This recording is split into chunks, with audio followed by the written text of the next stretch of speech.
ایک غریب کسان کی سچی محنت کی کہانی۔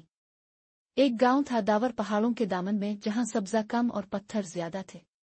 اسی گاؤں کے کنارے پر رہتا تھا الطاف، ایک غریب کسان۔ اس کے پاس نہ کوئی اچھی زمین تھی، نہ کھاد، نہ پانی، نہ ہی کسی بڑے زمیندار کا سہارا۔ صرف ایک چیز تھی، حوصلہ اور پکا ارادہ۔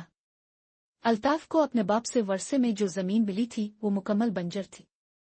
نہ کوئی فصل وہاں اگتی تھی، نہ کوئی جانور وہاں چرنے آتا۔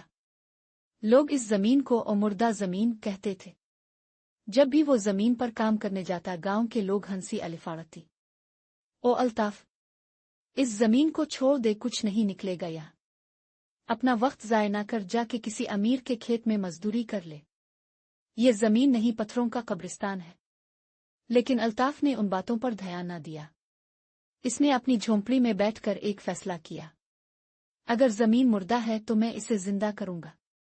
یہ میرا وعدہ ہے، خود سے بھی اور اپنے رب سے بھی۔ وہ روز صبح الفاٹتا، ہاتھ میں کدال اور بیلچا لے کر زمین کو توڑتا، پتھر نکالتا، خود پانی کی نالی کھودتا، گوبر سے کھاد بناتا اور ہر دن تھوڑا تھوڑا مٹی بہتر بناتا۔ کئی بار ہاتھ چھل گئے، پیٹھ میں درد ہو گیا، لیکن وہ راکا نہیں۔ 3 سال تک وہ اکیلا اس زمین سے لڑتا رہا۔ گاؤں والے اب بھی ہنستے، لیکن کچھ کی ہنسی میں حیرت شامل ہو چکی تھی۔ اور پھر چوتھے سال بہار میں وہ معجزہ ہوا جس کا الطاف نے خواب دیکھا تھا۔